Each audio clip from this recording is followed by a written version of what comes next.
palavra agora para a Luciana. Boa tarde, companheiros, companheiras. Em primeiro lugar, agradecer o convite para estar aqui com vocês hoje. Agradecer o China, Rodrigo, vulgo China, que fez esse contato comigo, a Sara, a Consola, ou Maria, né? Agora eu sempre conheci ela por Consola, cheguei aqui e vi que o material de campanha era a Maria. Bacana isso. Gente. Eu, Rodrigo. Agora, cada um do seu nome. É uma dupla personalidade. Mas as Marias do Brasil, com certeza, têm que ser valorizadas, né, Consola? Então, eu estou feliz de estar aqui também, porque esse estado é muito importante. Como a Consola falou agora, né, isso aqui se transformou num ninho da direita, né, no criadouro das alternativas de retrocesso para o Brasil. Né, Aécio Neves, Lacerda, e por isso a responsabilidade do PSOL aqui em Belo Horizonte, aqui em Minas Gerais, é muito grande. E eu acho que vocês estão de parabéns. Dentro de todas as dificuldades que nós temos, né, e que no Brasil inteiro nós enfrentamos, chegar a 4% dos votos aqui na capital, com certeza é uma grande vitória. Tá? Uma vitória que expressa esse enorme espaço político que existe para a esquerda. Né? E se a gente for somar os votos do PSTU, que também são votos, né, de esquerda, nós vamos ver que esse espaço é bem considerável. E ainda considerando o voto útil no PT, com certeza muita gente de esquerda acabou votando no PT para tentar derrotar a direita, e a gente viu esse fenômeno acontecer também em vários outros lugares. Mas eu acho que a gente está num momento político muito importante, porque há um processo novo se desenvolvendo na sociedade, na classe trabalhadora, na juventude, e essa reunião expressa muito isso, né, esse belíssimo trabalho que vocês estão fazendo na universidade, aqui na juventude, essa disputa pelo DCE, que é uma disputa fundamental dentro das universidades no Brasil, para a gente conseguir fazer com que essa elite pensante que está dentro das universidades conheça o nosso partido, se identifique com o nosso partido, e que o nosso partido também aprenda, né, com as pessoas que estão dentro da universidade, e a gente possa fazer essa troca. Mas esse processo político novo, ele se expressou nas eleições de diversas formas. Eu acho que o ponto mais alto dessa expressão foi o Rio de Janeiro, onde a gente conseguiu fazer uma campanha, né, uma candidatura de perfil próprio, né, pessoal puro, uma candidatura com um diálogo real com as massas, né, com o povo do Rio de Janeiro. O Marcelo Freixo, pelos seus próprios méritos também, mas também porque ele é resultado desse processo político do PSOL, acabou se transformando numa referência nacional de que é possível fazer política e principalmente que é possível fazer uma disputa real pelo poder, né, sem se vender, sem mudar de lado, sem fazer alianças espúrias, sem fazer um discurso conciliador. Tá? Então, o Rio de Janeiro, ele é o ponto mais alto desse processo político que vive o Brasil. E ali também existe uma situação muito particular, né, que é o fato do PT estar completamente absorvido pelo PMDB, pela direita mais tradicional, e, portanto, o espaço à esquerda que fica para o PSOL é muito maior. Onde a gente tem um PT mais forte, né, um PT com uma cara, né, mais de esquerda, o nosso crescimento ainda se dá de uma forma mais lenta. Mas, ao mesmo tempo, ele se dá de uma forma talvez mais consolidada, né? Porque é muito mais difícil a gente conseguir crescer e se consolidar em cidades onde o PT disputa conosco esse espaço. Porto Alegre também a gente tem essa realidade, e a candidatura do PT e do PCdoB, que também foi uma candidatura que se aliou à direita para tentar ganhar a eleição, tentaram disputar esse espaço à esquerda, mas também em Porto Alegre a gente conseguiu com a candidatura do Roberto, apesar de eu não ter podido ser candidata, né, porque como vocês sabem, estou praticamente banida, né, da política eleitoral por conta do meu pai ser governador, mas mesmo assim a gente conseguiu manter os nossos 2 vereadores, né? Tivemos o vereador mais votado da cidade de Porto Alegre, que foi o Pedro Ruas. Tivemos a vereadora mulher mais votada também, a Fernanda Melchiona, que também é uma expressão da juventude, é uma candidatura de inserção no movimento estudantil e na juventude. E em outros espaços políticos, em outros estados também, a gente conseguiu, onde não tínhamos vereadores, eleger vereadores, aumentar nossas bancadas, como foi o caso de Fortaleza, né, que foi uma belíssima eleição também, na nossa campanha para a prefeitura, e dobrando a bancada de vereadores. Então essa expressão política, né, de crescimento do PSOL, ela se deu na eleição. Agora é evidente que a eleição sempre é um terreno mais complicado, porque é um terreno da burguesia, é o terreno onde quem tem o poder econômico sempre tem melhores condições de disputa, a desigualdade no tempo de televisão é algo brutal. Portanto, as pequenas vitórias que a gente obtém nos processos eleitorais, principalmente os municipais, que são ainda mais difíceis para um partido de esquerda, porque em geral os debates são mais pontuais, né? Essas vitórias são muito importantes e ela só foi possível porque o PSOL começou de fato a se consolidar como uma alternativa à esquerda do PT e do governo Dilma, do governo Lula-Dilma. O PSOL conseguiu consolidar o seu perfil, né, de ser um partido anti-regime. Eu acho que isso é uma característica fundamental do partido. É evidente que essa não é uma característica que está presente em todas as nossas campanhas. Eu vou falar mais adiante um pouco também dos problemas que a gente enfrenta, mas de um modo geral a característica marcante do PSOL é de ser um partido anti-regime, é de ser um partido que se propõe justamente a ir além do possível. Eu acho que o slogan de vocês aqui e do Rio de Janeiro, ele é muito ilustrativo, né, do que o nosso partido precisa transmitir, particularmente para a juventude. Essa juventude, como a Consola disse, não está baqueada, né, pela derrota do PT, porque nunca viveu esse processo, porque já cresceu, já nasceu e cresceu numa outra realidade política, onde o PT já estava completamente absorvido pelo establishment político, e enxerga no PSOL essa proposta de ir além do possível, né, de ir além das fronteiras do regime democrático burguês, de além das fronteiras do capitalismo, de se propor a construir uma alternativa real.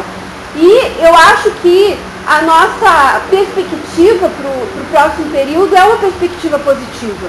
Embora a gente tenha dificuldades e tenha muitos problemas dentro do PSOL também, que se expressaram nas eleições, particularmente em Belém e em Macapá, onde a gente teve perfis partidários, né, de candidaturas mais complicados. Nós temos aí um debate interno a ser feito, que está sendo feito. A última reunião do Diretório Nacional do Partido, tivemos um debate bastante acirrado sobre o balanço desse processo de Belém e de Macapá e dessa estratégia que parece ser defendida por um setor do partido, que hoje é majoritário na direção nacional, de alianças estratégicas com o PT. Isso é uma coisa que, se for levada adiante, ao meu ver, pode trazer uma descredibilidade muito grande para o PSOL, porque nós conseguimos nos consolidar e nos fortalecer justamente porque nós demarcamos com o PT.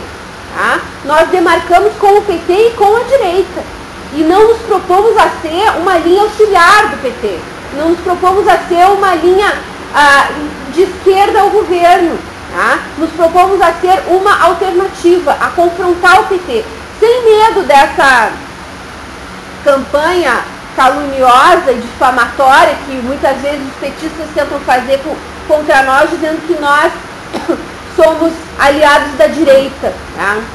Muito pelo contrário, aliados da direita são eles, né? Que inclusive ressuscitaram velhas figuras da direita que estavam bastante enfraquecidas, como é o caso do Sarney, como é o caso do Collor, né? Como é o caso de tantos outros aí nos estados, aqui mesmo, onde o PT ajudou muitas vezes a criar essa cobra, né, do Lacerda.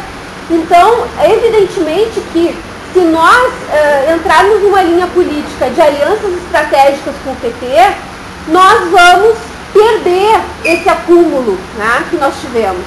E muito menos ainda governando junto com a direita, né? O caso de Macapá é ainda mais complicado por essa insinuação que houve durante a campanha eleitoral, que felizmente parece que houve um recuo, né, da parte do prefeito Clécio e do senador Randolph de governar junto com o DEM, né? Porque a gente assistiu perplexo e envergonhados aquele vídeo na internet do Randolph saudando a direita como grande aliada para governar. E eu acho que, evidente que quando a gente recebe um apoio no segundo turno, a gente não vai rejeitar um apoio. Agora, outra coisa é a gente apresentar inimigos de classe como grandes aliados, tá? Então, há um limite nessas relações aí que foram ultrapassados, digamos assim, em Macapá e em Belém, com uma política muito amigável ao governo Lula, né, e Dilma. Tanto é que eles foram para a televisão para apoiar o nosso candidato, que por si só é algo a se pensar, né? Por que eles foram para a televisão apoiar o nosso candidato? Mas esses são problemas que eu acho que inclusive são positivos para o pessoal, porque nos dão a oportunidade de aprofundar o debate político sobre as lições que nós tiramos desse processo de degeneração do PT. Agora, ontem, né, dia 14, fizemos aniversário da nossa expulsão do PT, eu, Heloísa Eliana, o Babá e João Fontes, que na época também estava conosco. Dia 14 de dezembro de 2003, foi o dia da nossa expulsão do PT, o dia da reunião do Diretório Nacional do PT, onde o Roberto Robaina, que era também membro da direção nacional, saiu também do partido. E isso é um marco porque nós, ao fazer essa discussão política, ao enfrentar esses problemas dentro do partido, né, temos a oportunidade de rememorar este processo, né, e de fazer um balanço sobre os erros, né, os problemas que desembocaram nesse processo de degeneração completa do PT e de absorção completa do PT pela institucionalidade, pelo status quo, pelo regime. Então, eu acho que mesmo os problemas, eles são problemas de crescimento, né? Até porque a própria burguesia, e isso explica em parte também por que o Lula e a Dilma apareceram no nosso programa de Belém, a própria burguesia, quando ela vê um partido de esquerda que começa a crescer e começa a se credenciar junto ao povo, ela tem política para esse partido. Assim como a burguesia teve política para o PT e o ganhou. Tá? Então a burguesia também tem política para o PSOL, para tentar tirar a nossa credibilidade, né? E as tentações, elas estão presentes a cada momento. E evidentemente que a gente tem que estar sempre atento a essas tentações, né? Para superá-las e para poder aproveitar os espaços políticos, as brechas políticas que se abrem para o partido, né? Transformando os problemas que a gente enfrenta em alavancas para o nosso crescimento. E eu vejo que a crise econômica que assola de uma forma aguda, particularmente a Europa, ela é uma crise que todos os analistas econômicos apontam de longa duração. Né? A situação da Europa é muito complicada do ponto de vista econômico e muito rica do ponto de vista político. Né? Eu tive a oportunidade de ir à Grécia alguns meses atrás, justamente naquele interregno entre a primeira e a segunda eleição, onde a Syriza, que é a coalizão da esquerda radical, como eles próprios se denominam, teve um desempenho notável, né? E disputou realmente uma possibilidade concreta de chegar ao poder, inclusive foi chamada a compor o governo, e não capitulou, porque a tentação ali para a Syriza, naquele momento em que eles tiveram a chamada para tentar compor, porque na Grécia o governo é composto através do parlamento, né? Então é preciso ter maioria parlamentar. Então o partido que é chamado a compor o governo, ele tenta atrair outros partidos para apoiá-lo, para poder então ter o primeiro-ministro e governar. E a Syriza, depois do fracasso dos dois grandes partidos em tentar formar uma coalizão, foi chamada, então chegou a vez dela de tentar formar a coalizão. E a tentação para se unir com o PASOK da vida, né, que é o Partido Socialista tradicional lá, que é o responsável em grande medida pelos ajustes que foram feitos contra o povo na Grécia, foi grande, com certeza, né? A tentação de contemporizar na questão do memorando, né, que são as ordens ditadas pela Troika, Banco Central Europeu, FMI, etc., contra os interesses do povo, de contemporizar e de não dizer que vai romper, que vai realmente deixar de pagar dívida, essa tentação foi grande. E a Syriza se manteve firme, não conseguiu compor o governo. E aí tiveram que convocar novas eleições. E ela foi para as novas eleições com enormes possibilidades de vitória. E chegou a se cogitar de fato que eles iam ganhar a eleição. Só que, claro, a campanha eleitoral foi, né, uma baixaria completa para tentar tirar a credibilidade da Syriza, ameaçando que se a Syriza ganhasse ia acabar, a Grécia ia sair do euro, o mundo ia cair, etc. E mesmo assim, né, a votação deles foi algo espetacular. E isso fez com que a Syriza acabasse se transformando numa referência, né, para toda a esquerda europeia e acredito que para nós também. Né? E eu estive lá naquele momento e fui muito bem recebida como representante do PSOL, e agora na segunda-feira eles estão aqui no Brasil. O Alex Tsipras, que é o porta-voz, deputado, o líder mais conhecido do movimento, vai estar aqui no Brasil. Eles estão fazendo um giro pela América Latina, visitando vários países, porque eles estão com a avaliação de que em breve vão ter que convocar novas eleições, que o governo está à beira de ser inviabilizado novamente e que se tiver novas eleições, a probabilidade deles ganharem é real.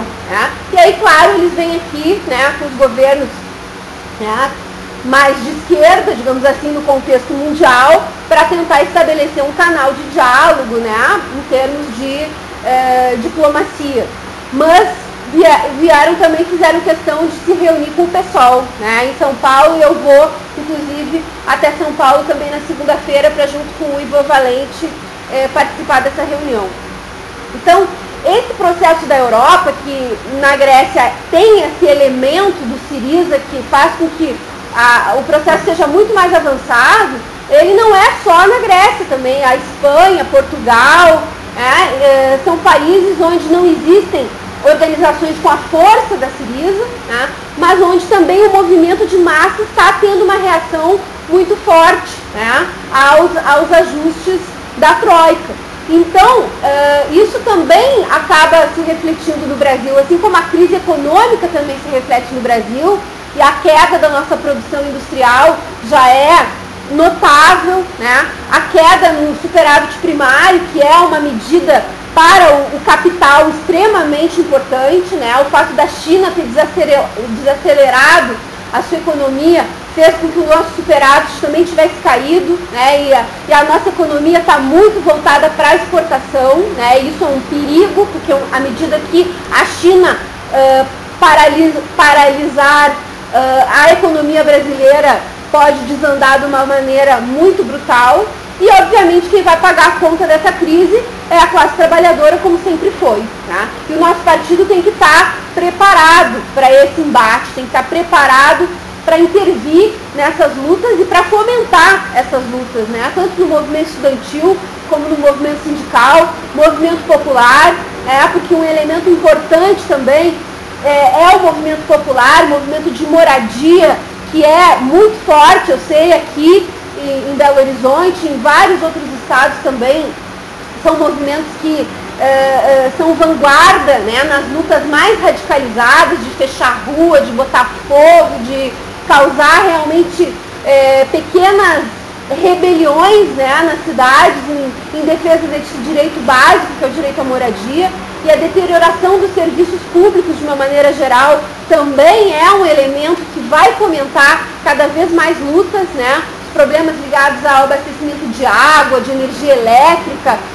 de saúde, que é outro drama brutal, de transporte público com os aumentos de passagem, a falta de ônibus, enfim, problemas não faltam, né? Embora o governo diga que está tudo bem e a frieza dos números mostre, né, algumas coisas com as quais o governo consegue se gabar, como uma suposta redução da desigualdade social, quando na verdade a redução da desigualdade ela se deu dentro do mundo do trabalho, né? Porque com o aumento do salário mínimo, que de fato teve um ganho real nos últimos anos, dentro do mundo do trabalho, dos assalariados, houve uma pequena redução da desigualdade. Mas, em relação ao capital financeiro, né, em relação aos rentistas do capital, essa desigualdade é cada vez maior. Tá? E a juventude, a gente sabe, ela não se contenta com Bolsa Família. Né? A juventude que está permanentemente sendo tentada pelas delícias do consumo, né? Da publicidade, do marketing, do tênis e disso e daquilo. O que acontece com essa juventude que não vê perspectiva, né, de futuro? Vai para o tráfico, né, vai para as gangues, e o pessoal tem que disputar essa juventude com o tráfico, com as gangues, né, com a criminalidade, para que essa juventude enxergue no partido uma possibilidade de superação, né, dessas terríveis desigualdades sociais.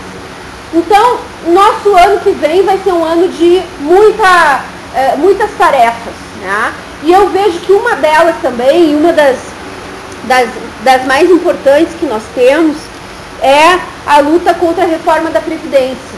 Tá? Na verdade, uma luta combinada, porque uma nova reforma da Previdência que se avizinha, e também com a luta pela anulação da reforma passada feita pelo Lula. Porque esse processo todo do mensalão, e esse é um elemento importante também da conjuntura política, que foi um desgaste brutal para o PT. Se a gente for olhar os números das eleições, o PT teve uma vitória eleitoral importante, particularmente em São Paulo, né? A direita saiu bastante enfraquecida, e isso também é uma sinalização de um movimento à esquerda da sociedade, né? Porque é evidente que quanto mais o PSDB e o DEM estiverem derrotados, melhor é, né, o sentido da acumulação política, mesmo que num primeiro momento isso ainda desemboque eleitoralmente no PT, mas já são vitórias eleitorais que não trazem entusiasmo, que não trazem grandes expectativas, né? É o voto no mal menor, é o voto sem aquela garra e aquela esperança, né? O voto do PT. E ao mesmo tempo o espaço que o PT deixa ao ir mais para a direita, que se abre para o PSOL. Então, se a gente olhar o número frio, a gente vai dizer, não, o PT foi vitorioso na eleição. Só que o PT foi vitorioso nesse contexto já de bastante desgaste de todos os partidos do regime, né? E ao mesmo tempo, um desgaste profundo do PT, resultado do processo do mensalão. Que evidentemente que a mídia burguesa se aproveitou, né, do mensalão para desgastar mais o PT e o significado particularmente do que era o Zé Dirceu dentro do PT como um representante do aparato mesmo do PT, né? Alguém que realmente estava ali para fazer o papel de garantir os interesses do partido dentro do aparelho do Estado, coisa que a Dilma é diferente, porque ela nunca foi realmente uma petista, né? A história dela é outra, e vocês aqui conhecem também, ela era do PDT, então ela já é um outro perfil, né? Talvez até de maior interesse para, né, a burguesia, no sentido de que ela não responde diretamente ao aparato do PT, né? Agora, o desgaste deles foi brutal com o mensalão. Tá?